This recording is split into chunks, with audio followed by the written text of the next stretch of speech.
one game away. Blow up. We're playing for something, man. We're playing for something. Just gotta mean something to you. They gotta mean something. Everything you got. Everything you got. Let's finish this. Do it, fellas. Let's go. Let's do it, fellas. Finish 2-3. 1, 2, 3. Finish. I'm like an aggressive pit bull that's barking behind the gate. When you walk up the street, you be like, whoa, shit.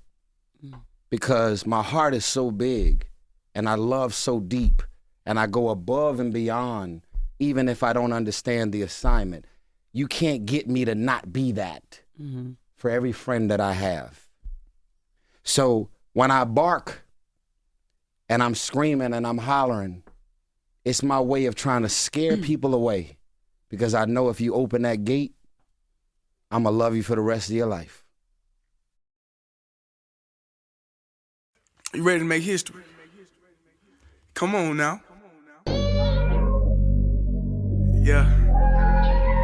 You know, there's these two words. And when I say them, people get goosebumps because they know what happens next. So without further ado, Free smoke. look. Scared cause I'm drowning in silence with bad thoughts. These days I don't have nothing to say, man, the bag talks. I put in headphones on my driver. Pull up to the spot and give a good dick and Godiva. I can't lie, I'm uninspired. No more pillow talking about nonsense. I only stick around to put some band-aids on my conscience. I don't know why I feel so bad, nigga. That's what we do, no foundation. We don't build no more, we just screw. Half a bottle of Henny, girl, I'm going with the wind. The same niggas say they happy for me, ain't want me to win. So I'm done on my friends. Don't need help popping Coronas and reminiscing. I just call up Big Bro J and say it's time for venting. If I live forever, I hold this hate for some centuries. You don't know how much of how you doing would have meant to me, but motherfuck all that. I don't even offer up the time to make the call back. Stupid Lodo. If they don't get the picture now, man, I crop them out of the photo. I can't relate to my peers. Been doing this shit for years. I'm motivated by fears. I took the wheel and I steer. My sound not dictated by fuck boys in Atlanta. Stay gifted like this album was ghost written by Santa Bars forever, like they decided to throw me under Slammer. Every song's a hit like they picture me underhanders. I could drop 1,000,000 songs, but they never gon' understand us. Soapbox sermons for niggas never giving chances. Fight our whole lives to get these weak ass advances. Work twice as hard for the shit that they getting handed. And this ain't even nothing we chose, nigga, we branded. Still can't tell why all of these niggas mad at me. I'm trying to get 100 so I can put my team on salary. Give it all to the art, man, I turn my life to a gallery. Man, damn, what a fucked up masterpiece. 1,100 shots and I swear, man, I felt them all. If we ain't even good on our blocks, man, who can we call? Pre-decline state of mind, we broke crabs in the barrel. Got us fighting our folk, man, this shit just a life of peril. First off, shout out Coco Gauff, bro. Winning the U.S. Open. Youngest woman to do that thing. I think she might just be the youngest player to do it since Serena Williams. So shout out to Coco Gauff. Anytime you can have your name in the same sentence as the GOAT herself, Serena Williams, you doing something right. The beautiful Coco Gauff, man. Just unbelievable. I love Coco Gauff. I'm happy to see her dominate, get this dub. Also can't wait. Do I want to say this?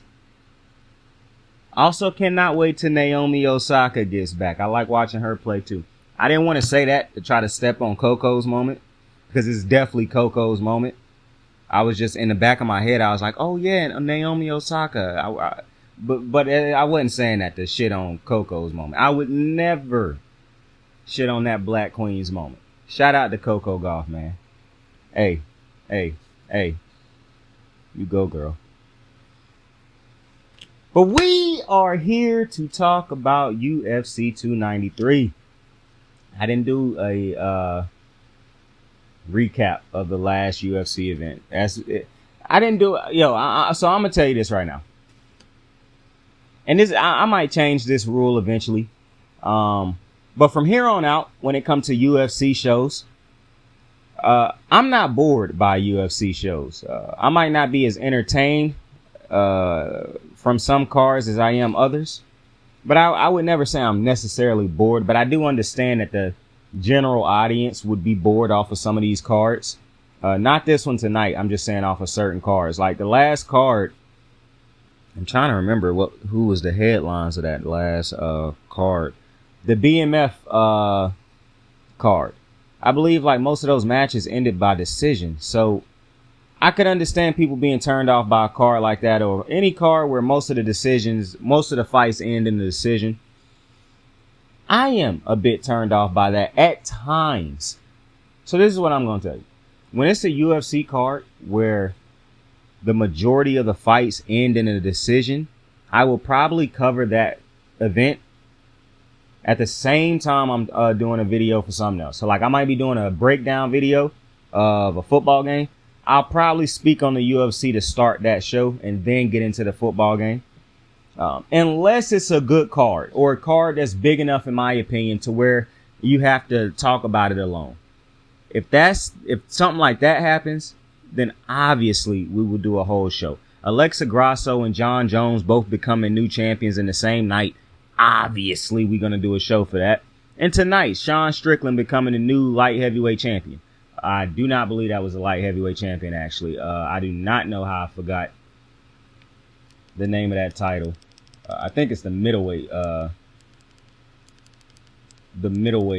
championship. Hold up, but I'm finna fact check real quick.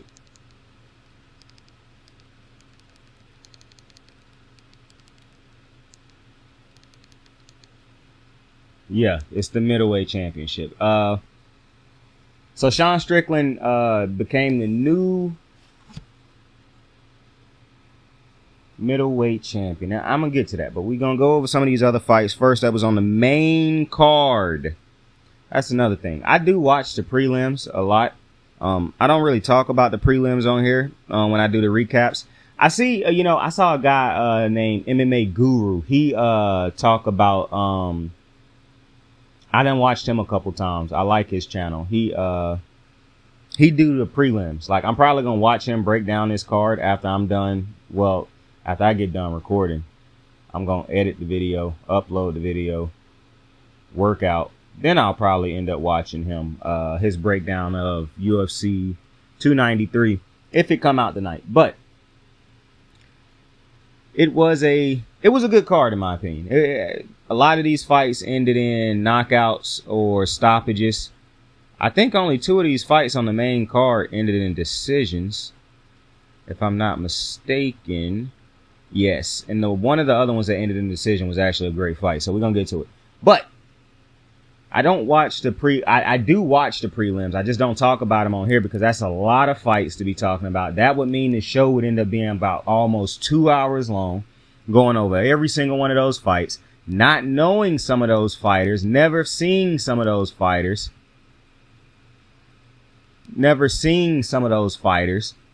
It's just and even if I do know some of them, you don't know them. You don't know some of the people on the main card, but that's neither here nor there. I just don't. If you want to see somebody break down and it might be shows where I do the prelims, because I've broken down the prelims before. But if you do want to watch somebody who break down prelims, I'm telling you right now, MMA Guru is who I'm gonna watch when he talk about the prelims and whatnot. So I'm just telling you, that's why. I also saw somebody else on YouTube, an MMA guy, say Sean Strickland, the way his defensive poses, he called it like the cocksucker pose or something like that. That was hilarious. I'm not gonna lie to you. But to start off UFC 293, the main card in Sydney, Australia, you had Tyson Pedro taking on Anton Turkalj. Tyson Pedro was the Australian guy. It was a lot of hometown guys on this card. But he was the hometown guy. He was a guy who the crowd was behind. Obviously, if a fighter is fighting in a city, in a country, in a continent, whatever it may be, they are usually going to get cheered.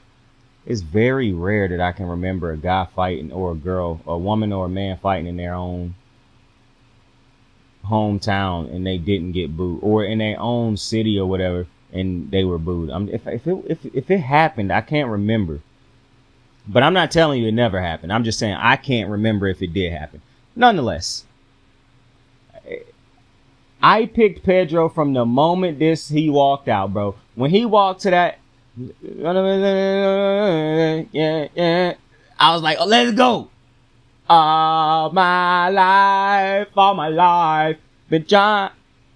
Been trying to make it out, nigga, trying to make it out all this time, all the time. As soon as I saw my boy with that blasting, I said it's no shot that he lose this fight. And I'm happy I was right. I'm very happy. I just want to say, the guys who came out with good songs, 2 for 2 on this card. I just want to put it out there. Some people might think it don't matter. I think when you walk into the arena with a vibe, it makes all the difference. The crowd was singing it. Like, bro, for one, J. Cole gonna get people off their feet. Don't listen to these morons who tell you that J. Cole is boring, bro. J. Cole is not boring. J. Cole is a phenomenal artist. If you two, I was gonna say something. If you too simple-minded to understand anything that he say or grasp what's in his, he ain't even one of them artists who speak over your head, bro. He don't even have to dumb down what he's saying. Like, some of y'all just make no sense to me. But anyways, when I saw him come out to All My Life by Dirk featuring J. Cole, because I do know the song was by Dirk, I was excited. I said, this is a dub. This is a dub. And I think they had said in this fight that Tyson Pedro didn't like Anton coming into this fight. He wasn't quite sure why he didn't like him, but he didn't like him. I think he said something about his wife or brought his wife up or something like that. Regardless, it was a first round knockout. First round knockout, not too much you had to see there. It was Pedro won. It's very interesting because the fight started, and I was like, oh, Pedro looked kind of stiff, but then he quickly found those jabs. I'm trying to tell you, man. He didn't really knock him out with jabs. He did, but when you have a strong jab, bro, or even if you just got a strong straight, like I know dudes who don't even have jabs. They just got a phenomenal, strong, solid straight left or straight right. Bro, you can do so much. I'm convinced that when you look at fighters who got just messed up faces, unless you Chico Vera, who just for some reason his face doesn't get bruised up. But for most fighters, the damage that's accumulated from most, facial wounds and stuff, bro, obviously elbows do shit tons of damage if you get put in an unfortunate situation to take a clean elbow. But bro, accumulations of tough jabs and just solid straights, bro. I'm telling you, the Kamaru Usman jab. Some of the dudes who got these strong straight lefts and strong straight rights, I'm telling you, those three, you can make a living off of just ask Sean Strickland. A 1-2 combo and a push kick is how he ended up winning a championship tonight. But let's not skip ahead. So, good win for Pedro. It moved him to 10-4 on the. I'm not gonna be giving y'all people's overall records. I'm gonna just tell you right now. I wrote down the record for this first fight, thinking I'm being slick. Like, oh man, I'm finna get him the records of each fighter and whatnot. You know what I'm saying? I'm doing my job. Yeah, I start writing down the records for fighters as soon as the second fight hit. So, I don't even know why I started doing it. But the second fight, Austin Lane, former NFL DN for the Jacksonville Jaguars, took on Justin Taffa. Now, these two fought before, but an eye poke stopped that fight. Would you believe that an eye poke started this fight? It was crazy. But Taffa came out to Country Roads by John Denver. Now, that version of Country Roads ain't really my favorite. It isn't really my favorite version of that song, but I do love that song regardless. Country Roads, take me home to the place I belong. West Virginia, Mountain Mama, take me home, country roads. The beginning of the song, fire. Almost heaven. That's hard. That is hard. That's how you start a song. Almost heaven, West Virginia, Blue Ridge Mountains. That's hard. I ain't gonna lie. So when he walked out to that, instantly I'm saying to myself, let's get this dub, big boy. Let's get this dub. Now I do know who Taffa is. I didn't see both of these dudes fight. I like when Taffa win because he do the little Samoan type dance. That shit is so hard, bro. I don't know why I like it when he pop and do that. Like, bro, when he win, he just immediately, whoo. I just like it, bro. I don't know why I like it so much, but I love it when I see him do. Now, I'm gonna tell you what's funny. When the Usos used to do that shit, before they matches when they wore the face paint shit. I used to hate it. I liked it the first time they did it, but then I started to not like it because I'm like, this is getting kind of. I love it when he do it. I don't know why. And I would like it if the Usos probably did it again. But I'm just saying, when he popped that shit after a fight, bro, it's just like, look at that. You know what I'm saying? I fuck with it. But that was also a first round knockout for Justin Tafa.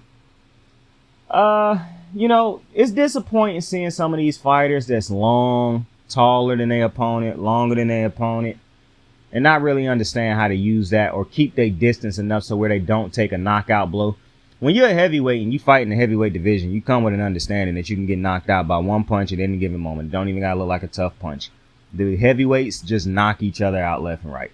Very rare do you see a technical heavyweight. Usually they are just heavyweights with a lot of power. So very strange that was the approach that the taller, longer fighter took to stay in close like that. But it is what it is. He eventually got caught by Justin Tafa. Turned his lights out. A little bit of ground and pound. Vicious ground and pound. And Tafa picked up the W. Back in the win column. All my life. Alright, listen. The third fight of the night. Felipe Dos Santos, prodigy, young buck of Charles Oliveira do Bronx. The champion has a name. My guy. I love Charles Oliveira. And Manel Cape or Kape. It's Kape. I'm not quite sure how you pronounce it, even though I heard them pronounce it all night. And when I turned on this microphone, I forgot how to pronounce it. So, do with that what you will. But either way, this was a great fight. This was probably my favorite fight of the night. I'm not going to lie to you. I definitely enjoyed it. Well, it had to be my favorite fight to this point because the first two fights before this one ended in the first round. So, but nonetheless, I don't really love decision fights all the time, especially when it's decision fights. And they don't really go to decision because it's a great fight. They go to the decision because one fighter can't finish the other one or something like that. That's usually what happened in decisions because you know who's going to end up winning the decision. You knew who was going to win this decision too. And I did not like that Manel couldn't put down Dos Santos, but Dos Santos was just fighting, bro. Halfway through this fight, I just said to myself, man, them boys out there fighting. Now, I will say this. Felipe will be better, and I do think if he was more experienced, he would have won this fight. I'm not really sure why a guy like Manel, who not a champion, not really well known, would be joking around and playing around in the octagon like he was doing. But don't worry. I don't want you to think that I'm not a fan.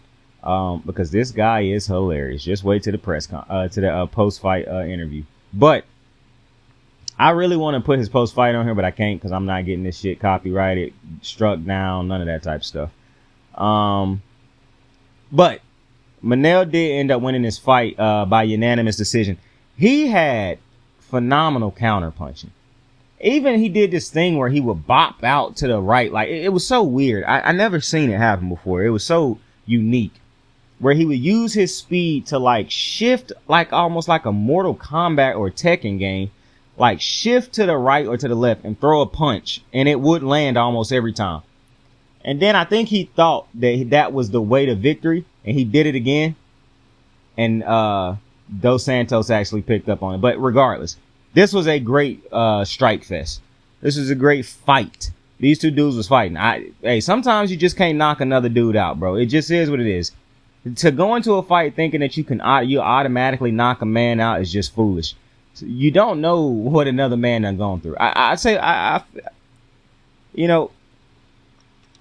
great fighters are not just great fighters because technique and skill set and, they trained at this for so many years and things like that. No. That's not what oftentimes make a great fighter. It do make great. I don't even say it like that. Oftentimes that is what makes a great fighter. But however, some fighters rise above that, not just because of technique. It's just sometimes dudes got bigger hearts than they got skill sets, and that will always matter. Some dudes can just go out there and not go down. It just is what it is. They can go down and get right back up. Like some dude, and I'm not talking about the Korean Zombie where you just become punching bags.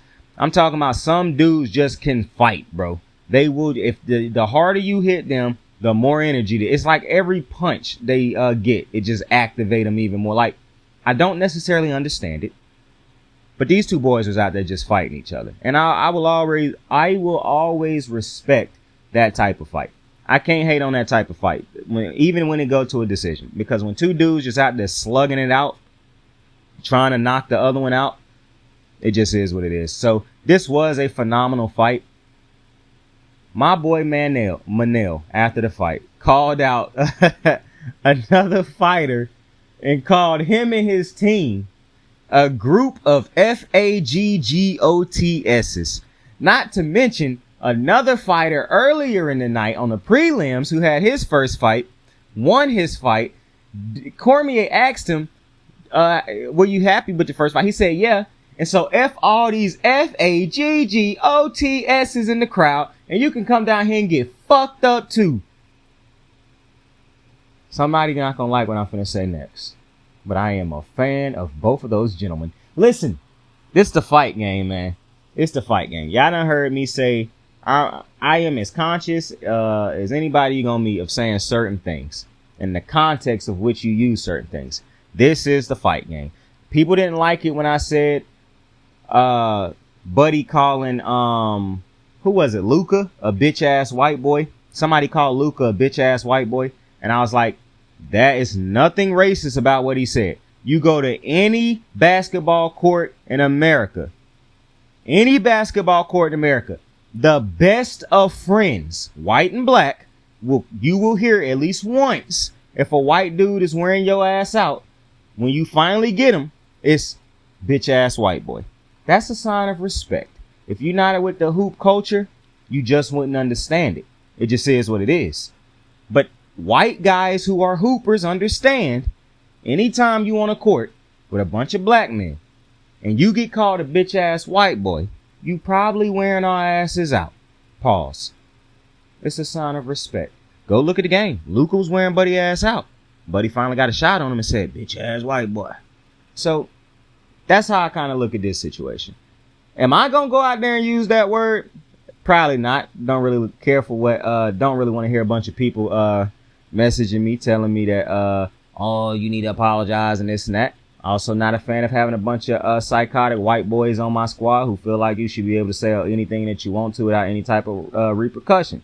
Don't need those type of fans on my squad either. So it's just a funny little line right there that I just choose not to even walk up to. But for the two guys who decided to do that tonight, wild boys, man. I'm not gonna lie. When Manuel said, you know why you gonna do nothing?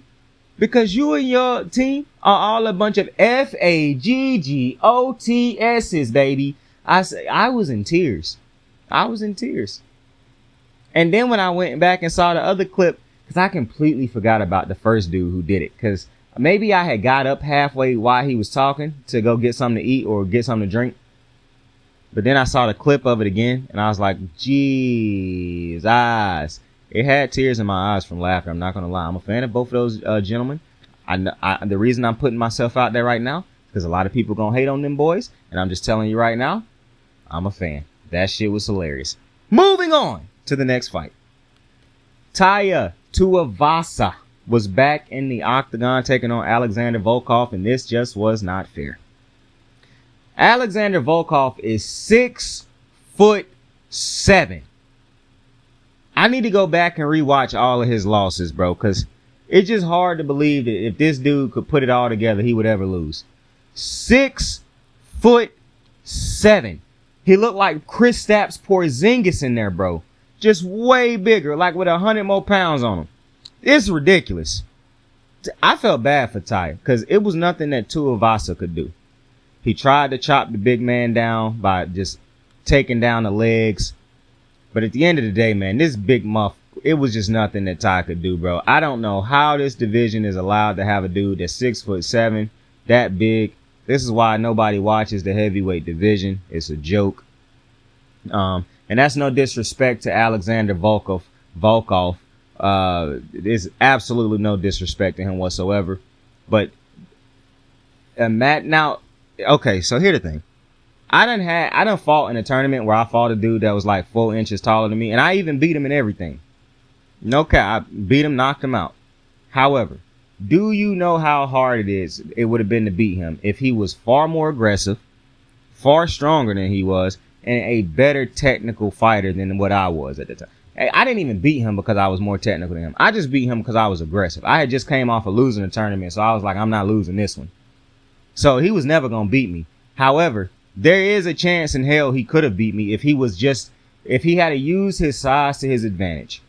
And if Alexander Volkov uses his size to his advantage, for one, the man won with a submission, an Ezekiel choke. When the last time you seen somebody win with that? On top of that, when this big giant muff got on top of Taya Tuivasa, Buddy wasn't getting up at the end of that. It was ridiculous. I felt bad for Taya because at no point in time did I think he was going to find a way to win this fight.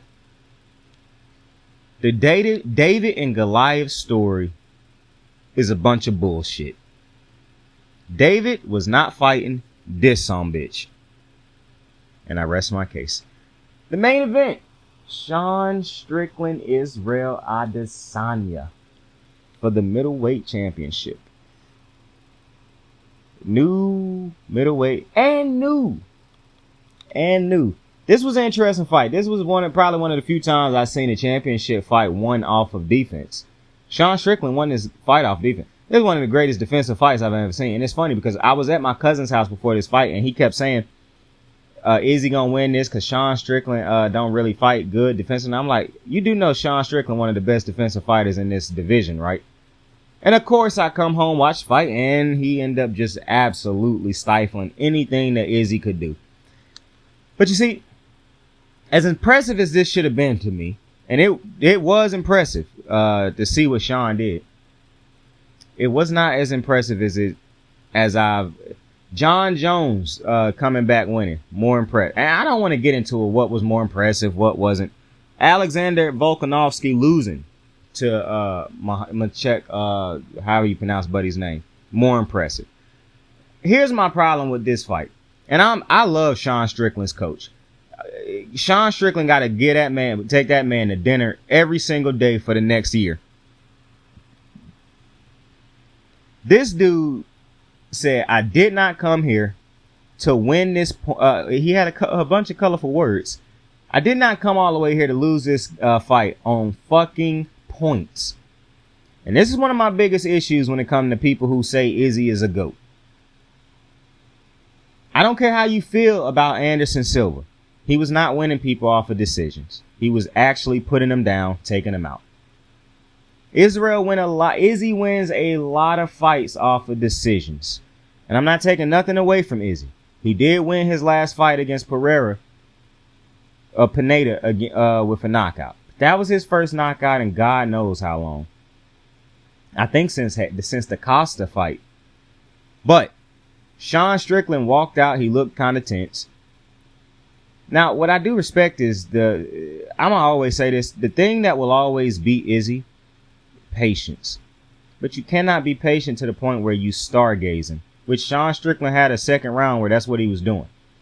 Every feint Izzy threw, he just was biting on. It's hard to watch Izzy fight sometimes because when you watch people Izzy can feint you to death. And if you're not somebody who used to seeing something like that or trained against something like that, then you might not know how to respond to it. Especially if you're somebody who don't really trust your defense, trust your offense, trust a lot of different things. And I'm not saying that's Sean Strickland. I'm talking about a different type of fighter. Then you fall for all of those feints. And you leave yourself exposed to get knocked out because you constantly falling for the feints. But you'll see some type of fighters who, if they are guys who do feints or they just fighters who done seen it before, they know how to fight around that, or they know how to fight through that. One of the things that I think makes Sean Strickland such a unique fighter is that he walked you down the entire fight. He legitimately walked Izzy down this entire fight. And I don't know what it is.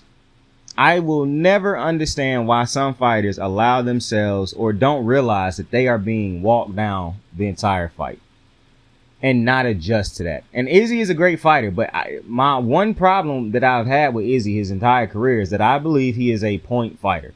He is not a fighter that is normally going to knock you out. I'm not telling you that he can't knock you out.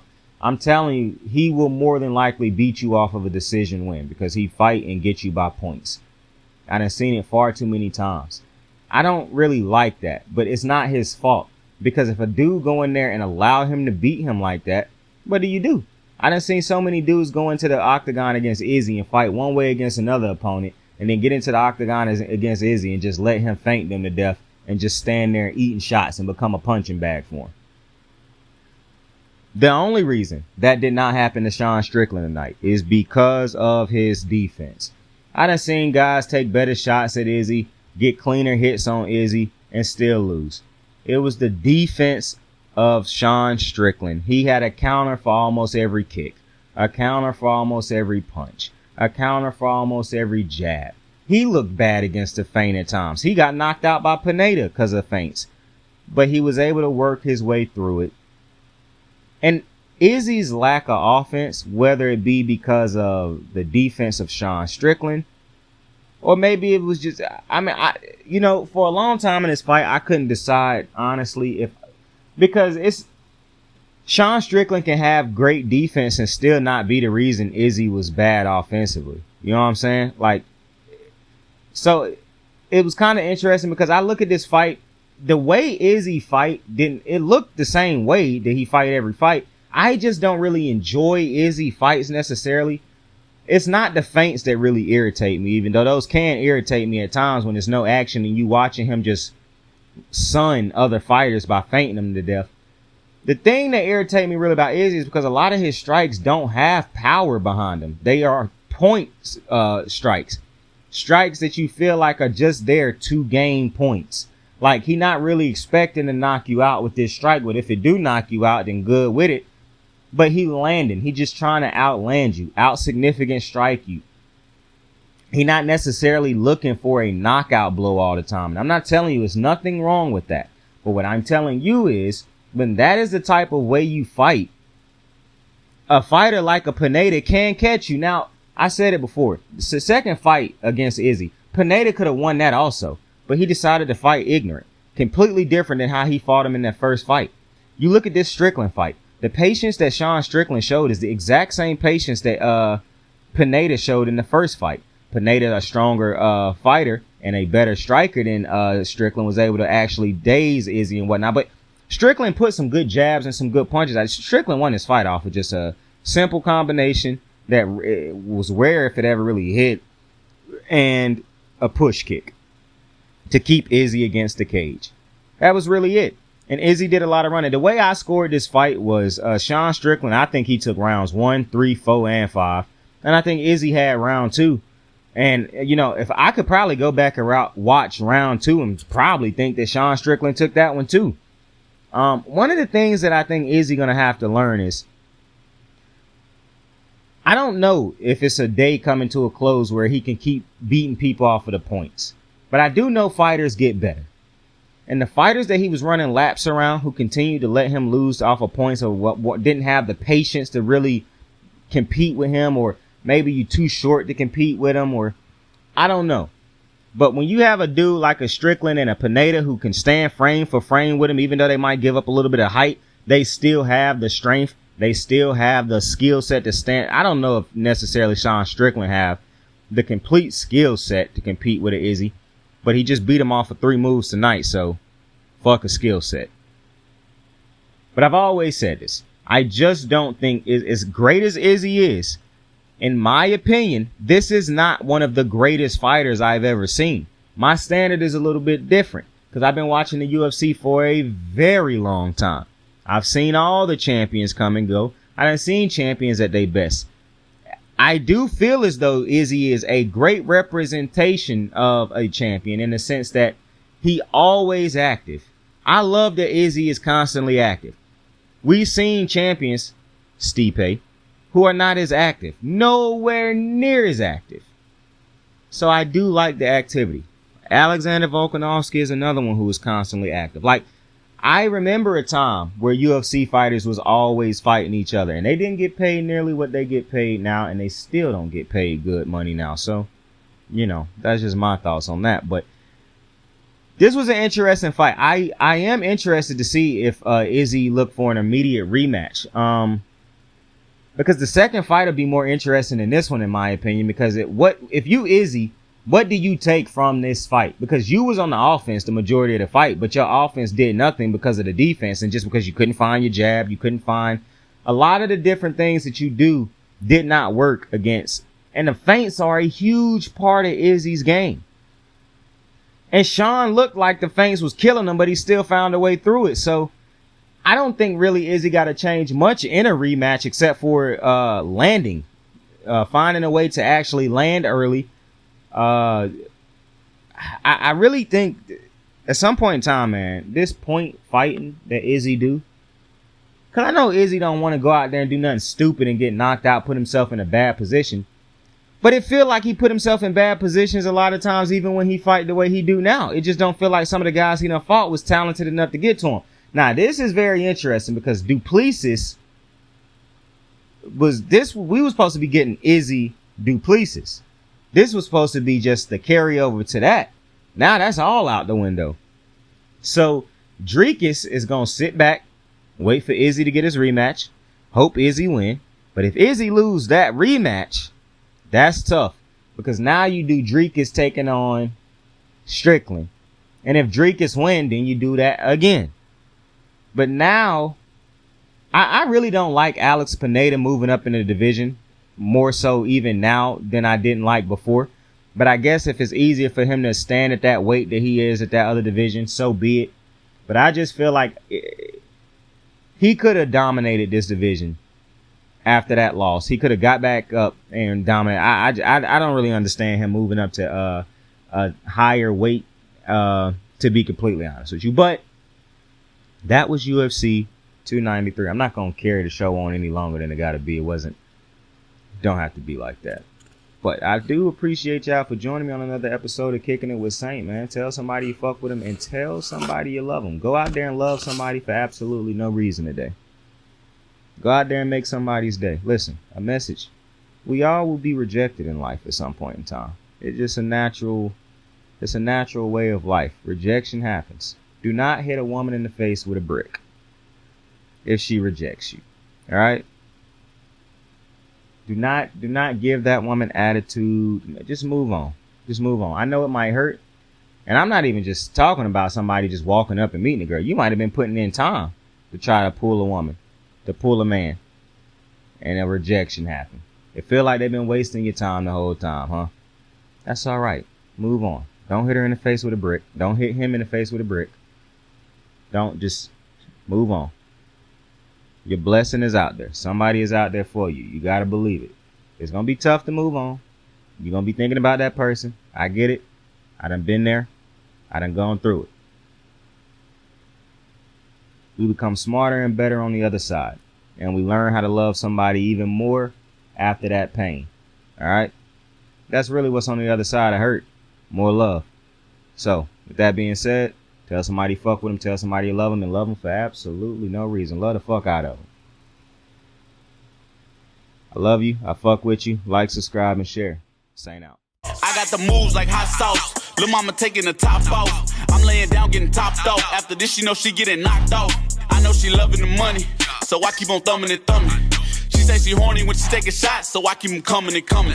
Now I'm putting dick in her tummy, scoop her up like I'm raking her something. You would think shawty red track, the way that she running and running. You getting dumber and dumber, you out here chasing the bone. After she finished from giving me dome, the Uber is taking her home. Tight.